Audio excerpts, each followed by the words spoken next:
Welcome back, everyone. I hope you enjoyed our video yesterday that explained about the amygdala, explained about the lizard brain, gave a little bit of context about what happens with our chemistry, with depression, and the neuroscientist that was included.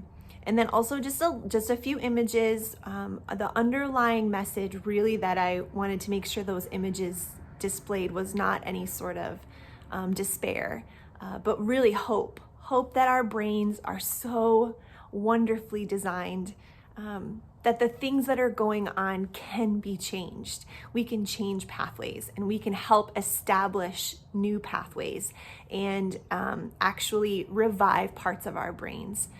So I didn't want anyone to feel hopeless by images or feel there are some images out there that can really stir up a sense of despair and loss. And I wanted you to feel really hopeful that no matter what's going on, whatever trauma you've experienced or any kind of behavior patterns that have been established, whether it's in your children that you teach, children that are in your home or in your own life, that the capacity to change really is great. And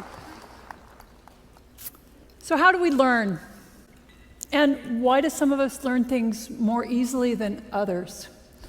So as I was mentioned, I'm Dr. Laura Boyd. I'm a brain researcher here at the University of British Columbia. And these are the questions that fascinate me. So brain research is one of the great frontiers in the understanding of human physiology and also in the consideration of what makes us who we are. It's an amazing time to be a brain researcher, and I would argue to you that I have the most interesting job in the world. What we know about the brain is changing at a breathtaking pace. And much of what we thought we knew and understood about the brain turns out to be not true or incomplete. Now, some of these misconceptions are more obvious than others. For example, we used to think that after childhood, the brain really could not change.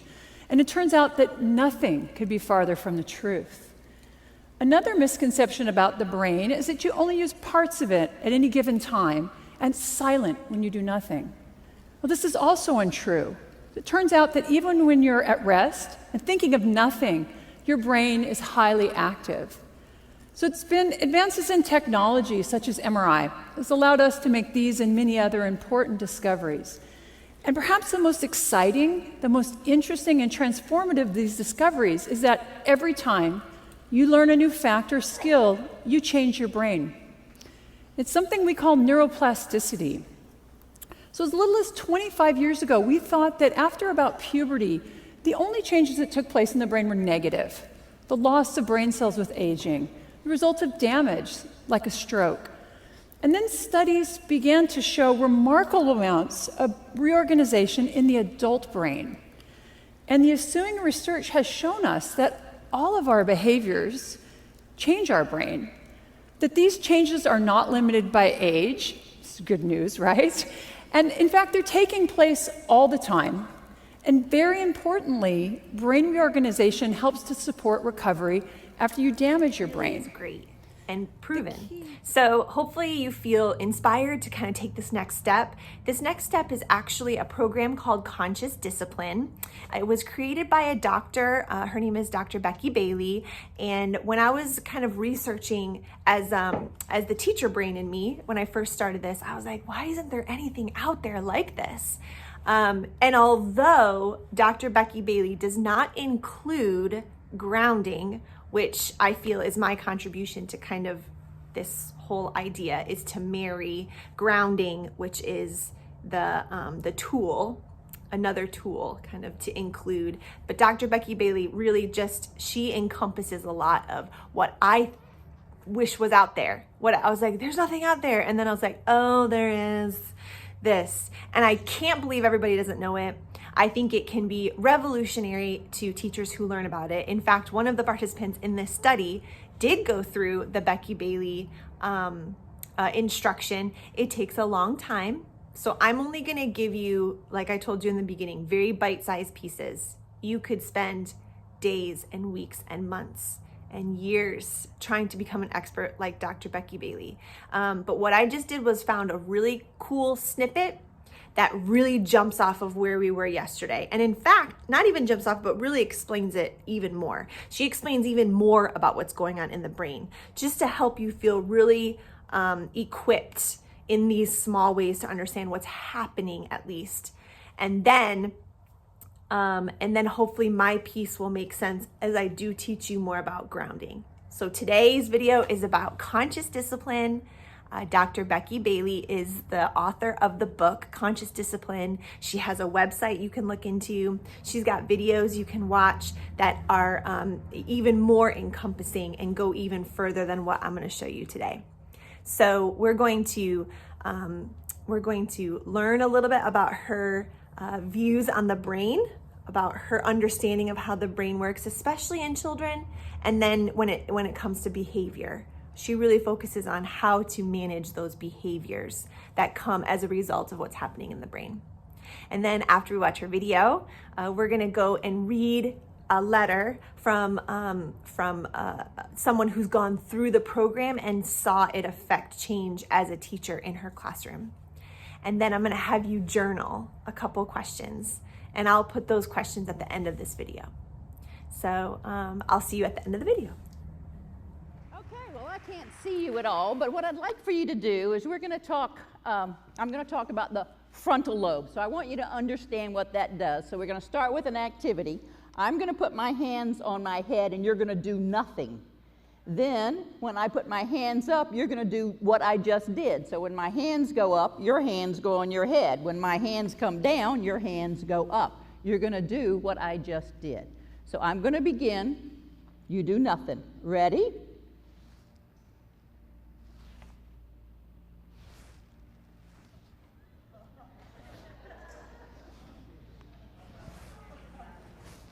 Okay, that was a simple frontal lobe test, and I can see probably by your giggles it went over quite well. We're going to do one more. I want you to take your right hand and put it on your nose, your left hand and put it on your right ear. Everybody got it? Now switch, switch, switch. Switch it fast. So I'm going to talk about our frontal lobes, and these are the ones that allow us to be the boss of ourselves. It allows us, like that activity, to hold a goal in mind. Your goal was to do what I had just finished doing, to hold that goal in mind despite the distractions you might see, which is me doing something else. So we want children to be able to set goals and achieve them, and that's what the frontal lobe provides for us. Often this is kind of left out in education because the frontal lobes are developed by the way we discipline our children, and most people don't understand this. So how many of you out there are parents or teachers? Raise your hand. Okay, now how many out there have had a brilliant moment with your own children in the teaching profession when it comes to a conflict? Some conflict came up with a child or a conflict with two adults, and at the moment, the right words at the right time just kind of came out of your mouth, and you had this absolutely brilliant moment, and this conflict that looked so real turned into like a cloud and dissipated in resolution. How many people have had those moments? I can't see you. Okay, I mean, it might have been 10 years ago, but we've still had them, right? So we've had those moments. Now, how many of you have said when you were young, say, when I grew up and have children, I will never blank them? How many people have said that? How many people blank them pretty soon? Yeah. What happens is we tend to, unless we're in a certain state, we tend to repeat similar mistakes. We tend to stay in that insane state that was mentioned earlier today, where we do the same thing over and over again and expect different results. So what I'd like to show you is how that all looks in a metaphor inside the brain and what we need to do to help our children develop their frontal lobes so they can set goals, achieve them, resolve conflicts, resolve problems, develop empathy, see things from a different perspective, and access their own creative force. Now, many of us are familiar with athletes who say, who are wanting to be in the zone. I'm playing in the zone. I'm trying to get to the zone. How many people are familiar with that? Yeah. So you have some guy who shoots 7 birdies on 9 holes and a couple of eagles on the back 9. It's almost like in a state where you can do no wrong, a state where you are all that you can be, but even more than you can imagine. And that's that integrated state when we access our frontal lobes in the educational process. So let me show you what it looks like. So if you guys would come out here. Now, basically, there are 3 states that we enter in regard to problem solving or conflict resolution, we just talked a lot about today. But if you think about this, we don't have conflict without upset. And unless we can first deal with the upset, conflict resolution does not occur. Without conflict resolution, we do not access our frontal lobes, nor do we develop it and strengthen it. Okay, so here's what we've got. If we are triggered by an event in life that threatens us, like like a wolf is after us, so we feel threat, we find ourselves in a survival state. So what problem-solving skills can we access from that state? Well, we can attack. We can defend, which includes hiding and running, and we can surrender. So there you go. We can surrender. Now, often, historically, when it came to discipline, we thought it was our job to put the fear of God in children, and we would scare them to death, run them down here to their survival state, and hope that they would go, "Thank you, I'd love to clean my room." And they would surrender. And often, if you've had more than one child, sometimes those firstborns do tend to surrender. But sadly, many of us had more than one child, and they come back after you like this. So we have limited skills in this state, and all animals have the same instinctual skills. So let's say now that we're not threatened by the conflict, we are it's just not going our way. So when the world doesn't go our way, we find ourselves in an emotional state. So in this emotional state, what skills do we have access to solve a problem? We only have access to what's on a CD-ROM that has been handed down from generation to generation to generation.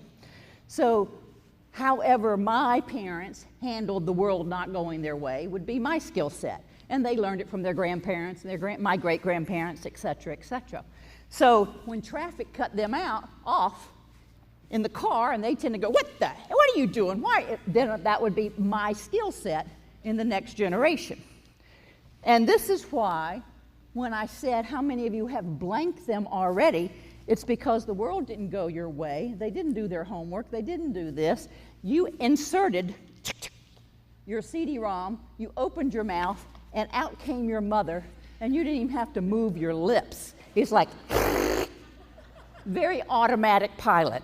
So with this, then, each of these states are asking a question. This one is asking, am I loved? This one is asking, survival state is asking, am I safe? Am I safe? Or do I need to pull out my skill set?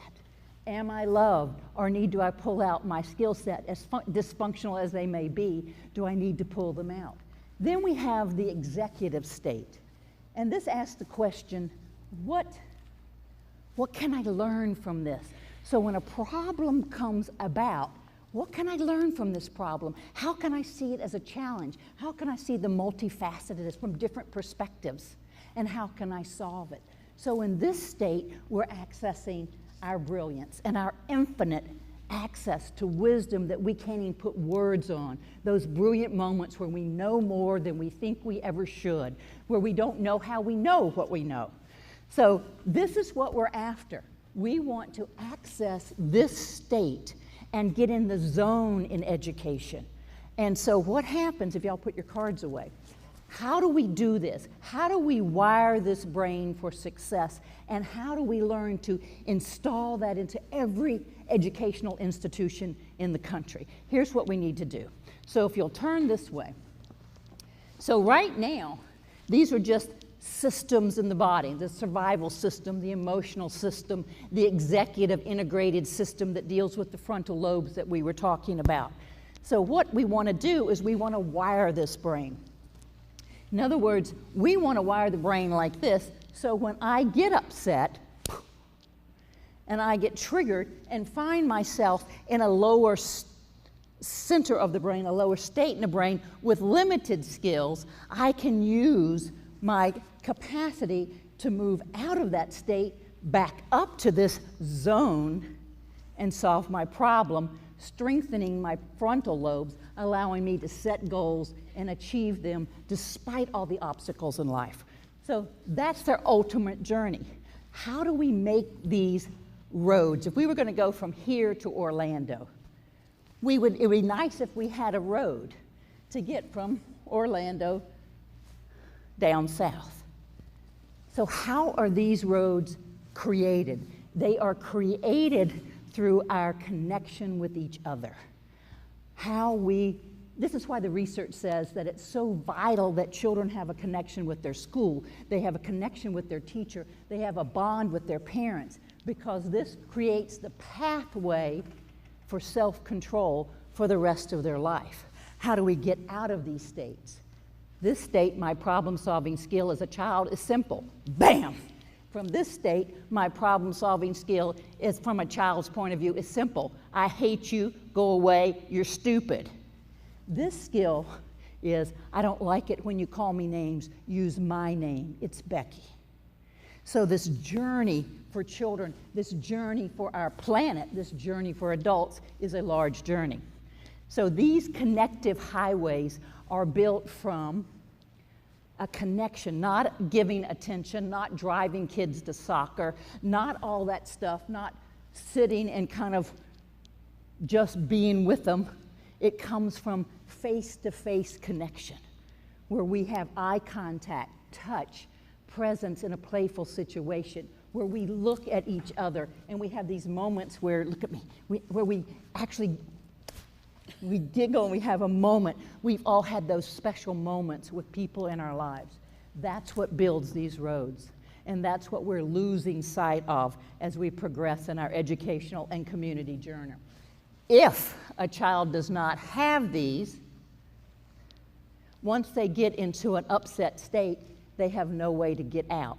And there's no sticker, star, gummy bear, name on the board, any punishment, any detention that's going to get them from this state to this state if they haven't got these pathways in their brain.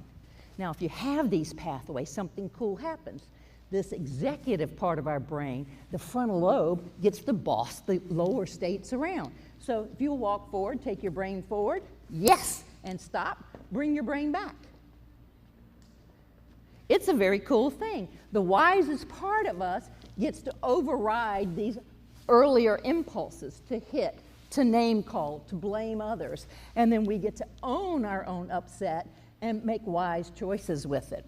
Now look what happens if we are not connected. If you'd move forward and stop, what happens is all we can do then is watch ourselves do stupid stuff. And we've done that. We've watched ourselves. How many of you made the same mistake over and over, and you watch yourself, you're actually going, oh no, here I'm doing it again. I went on a diet, I'm ordering a pizza, here goes the phone. Oh, I pushed it. There we go, I did it again. That same thing. This part of the brain, which is the part we are so concerned about in education, this is the part of the brain that the cortex, where we learn to read and write and do the math and all this. We don't deal with these lower states and how to manage them in schools. We deal with, I want to make this one be able to read and write and sing and whatever it's got to do. This is the part of the brain that makes up stories. So as we look at ourselves do stupid stuff, we go, you know, I wouldn't have acted like that if he hadn't have been so stupid about it, would we? No, we never would have done that. We would never have sent that child out if that child hadn't aggravated the bejeebies out of us, would we? No. So it has nothing to do with me. It's all these other people out there that are causing me to act like an idiot. Now, what happens is when you're separated like this, you know what to do, but you're not able to do it. See, most of us, when we ride down the road, there's these white signs on a pole that say like 5, 5. You know, we know the speed limit is 55, but we're not so much doing it. We know that if we eat high-fat, high-sugar diets, it's unhealthy. We know this. We know that our children need to exercise, like was said earlier. We know this. We know, but we're not able to do. This is knowing, and this is the ability to do. Knowing and doing, when they get closer together, our life works. When they get further apart, our life doesn't work. That's for us. With children, when knowing and doing get further apart, they get misbehavior. You get phone calls from the school. The children get repeated detention, the same kids end up in the same situation all the time. So we want to provide connection to the schools, connection to the teachers, and then we have knowing and doing. Once we get these pathways done, we need the second ingredient, which is self-regulation, so that when I'm here, I can use these pathways to get to self-control. And then we can own our own upset. See, now most of us have a perception that other people are making me angry, other people are making me happy, other people, other situations are making me crazy. But when we access this state, we can own our own upset. We know that whoever we have put in charge of our feelings, we have put in charge of us. So if traffic drives me crazy, I put traffic in charge of me. If children are driving me nuts, I've put the children in charge of me. And once we put children in charge of us, to manage my own upset, I must control other people. Once I must control others to manage my behavior, I then start controlling children instead of connecting with them. And once I start trying to control them, I separate their knowing and doing. I inhibit the development of their frontal lobe so that they have the inability to set goals and achieve them. And here's what I encourage everyone in education to consider. To build this brain, access this zone of brilliance, to have children self-disciplined and self-governed so that they can live in a democracy, which means to self-govern. We must create a brain that looks like this. When we rely on rewards and punishments, we alter things so that our brain is reversed, almost reversed, so that our cognitive resources all support trying to seek the approval of others, to go after the biggest stimulus out there, to avoid risk and threat. And all our cognitive resources go to that. And many of us to this day have that issue of, well, my job is to get the approval of others, seek some status so that I have some emotional, my needs are met with my emotions. This is what rewards and punishment will do, and it will inhibit the development of the frontal lobe. So I encourage all of us, if you'll slip back in there, and if you guys would just walk right over here, that we build our schools and our homes on safety, which meets the need of the survival state, connection, which meets the needs of the emotional state, and on problem solving, which meets the needs of the executive and state instead of rewards and punishment. And if we do that, we will put all our kids and all our schools in what the athletes call the zone. Thank you.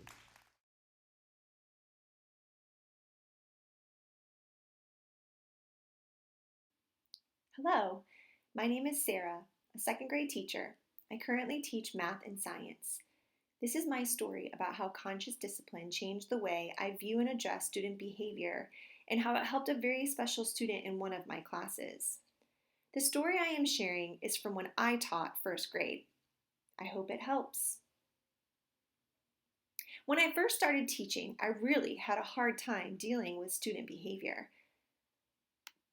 When a student acted up or displayed problem behaviors, I just wanted it to stop. My approach to addressing these behaviors was to find ways to control it and give students consequences in hope that they would learn from their poor choices. I quickly realized that what I was doing was not working. The behaviors continued. I would stay frustrated and stressed out, and my relationships with my students suffered. I didn't know what to do differently. And after my first year, I wanted to quit.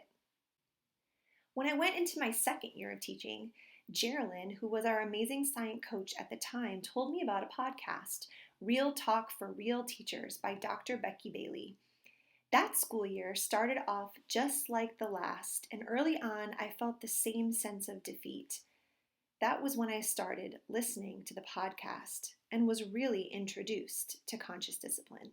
The more I listened, the more I realized that conscious discipline's approach to behavior was the exact opposite of what I was doing.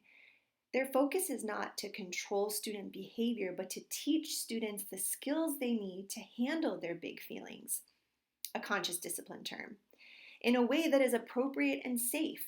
It is about helping students learn to regulate their emotions and take responsibility for their own actions.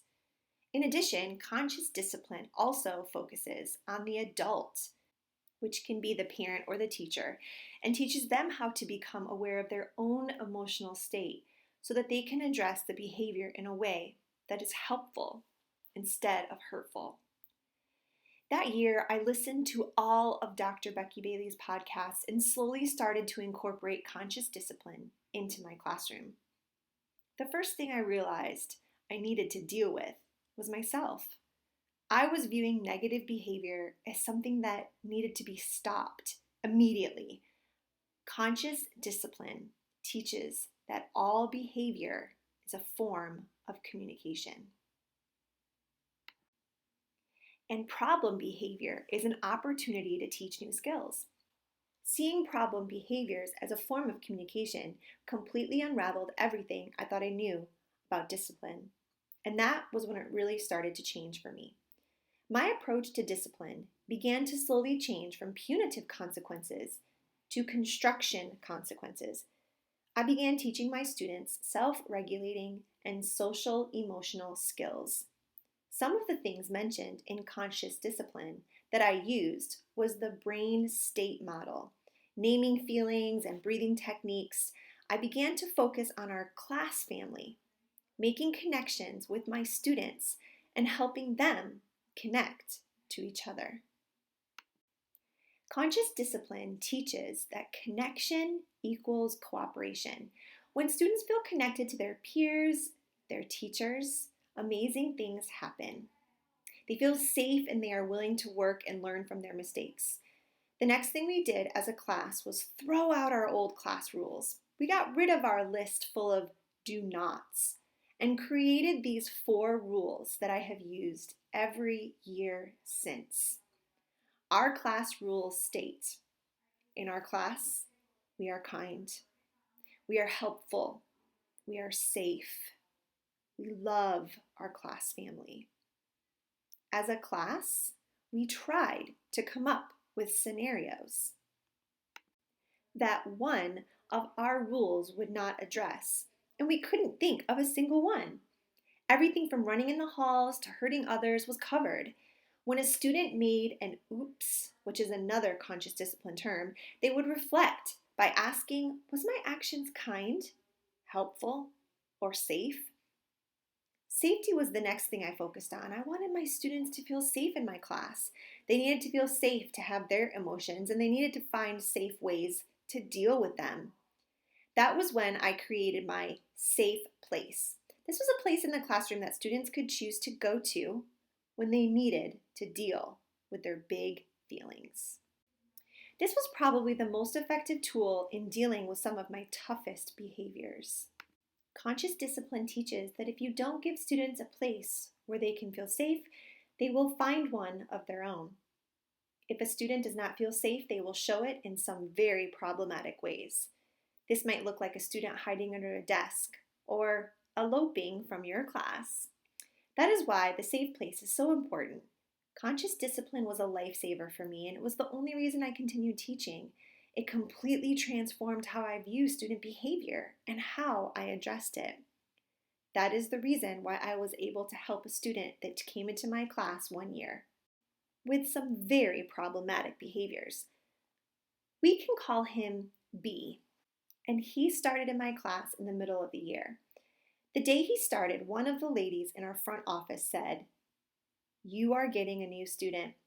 He is a behavior problem, and I'm really sorry, but we are here to support you."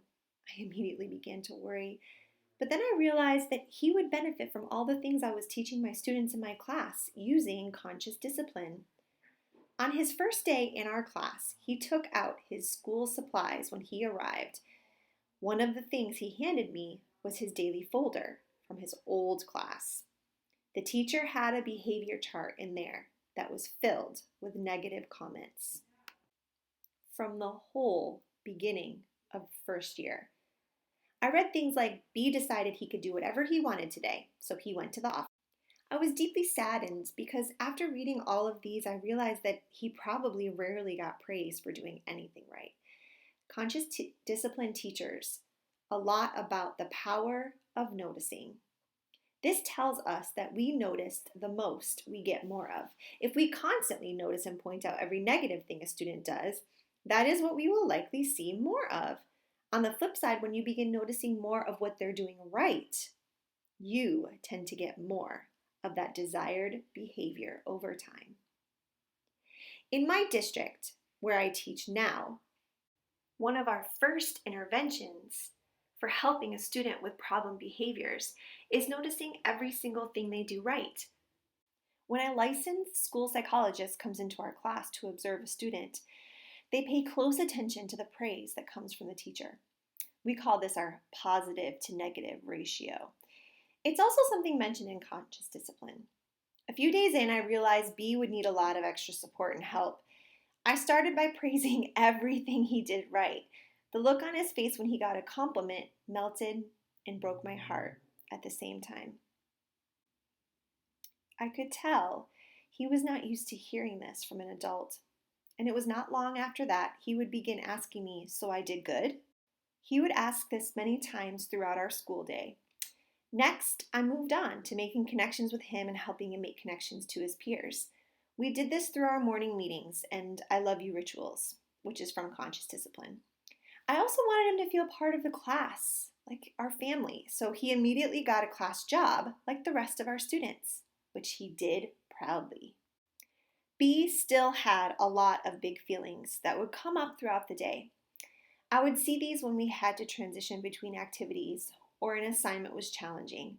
He would throw things, hit or kick the table, and sometimes even try to leave our class.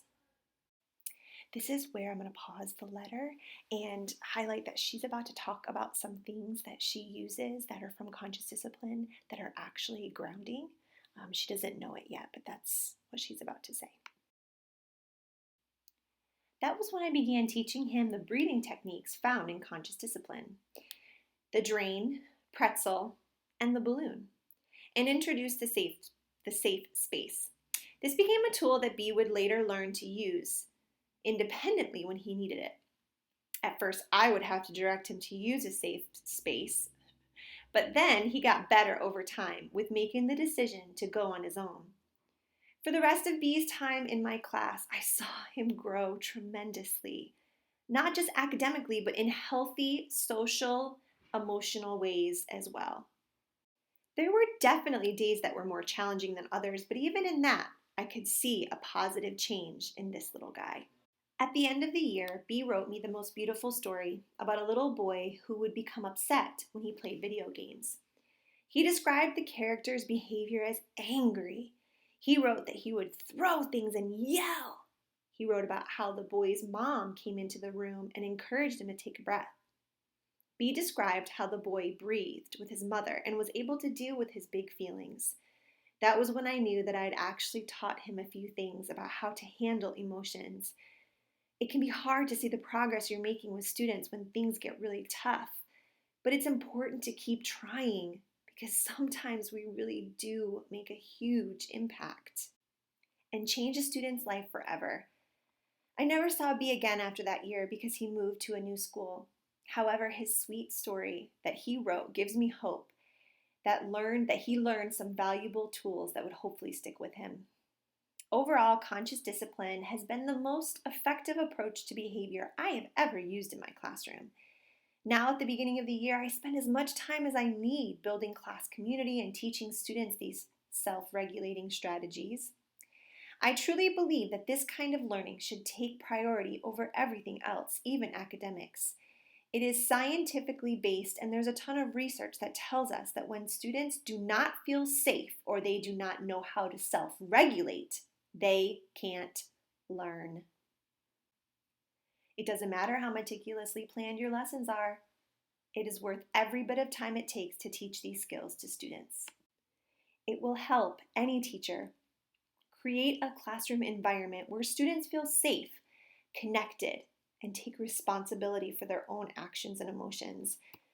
When a teacher creates a classroom environment like that, the learning that can happen is nothing short of amazing. Thank you for allowing me to share my story. I hope this will be helpful for you in your research. Please feel free to contact me if you have any other questions.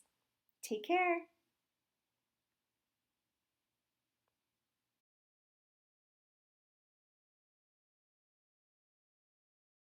Welcome back. I hope that was interesting. I hope you learned a lot. I did when I first listened to this particular video. Like I said, there's a lot of different videos you can go into if you are interested in conscious discipline and something about this you just want to know more. It's a whole program, and you can go much deeper than what I can show you in these bite-sized pieces that I wanted to make sure were easier for you to understand. So at this point, if you have your journal handy or just a sheet of paper or your phone, you can video record yourself. If you're kind of just somewhere where you don't have the ability to write right now, just think through or write down the following questions and then just think them through. I'm gonna leave them very open-ended so that you can answer them in the way that each of you might really kind of be feeling. So the first question is, what surprised you? So what surprised you when you were learning in this video? What surprised you about the order of the brain, the executive state, the emotional state, the physical state? Did anything surprise you? Were you like, if you want to say this in a different way, you could just write, I didn't know. Oh, I didn't know. Oh, cool, I didn't know. I didn't know this. And then just take a minute and just kind of journal a little bit through that. And then the second question is, what was the biggest aha moment? What was the biggest aha moment? An aha moment is almost when two pieces kind of get put together in your mind. Oh, this what you said yesterday, and then this what she said today. That could be an aha moment. Oh, what I heard from the lizard brain guy, and then what she said, aha, putting things together. Oh, what she said about the order, that makes me think about my own life. You're putting things together. So just take a second and write down your aha moment. And then finally, our last question is, what will you never forget? This is your takeaway. You know what, Lena? I am never gonna forget when she had those people on stage and the order and something about it made sense to me, or I'm never gonna forget when she said this. And just go ahead and write down something that you're never gonna forget about this video.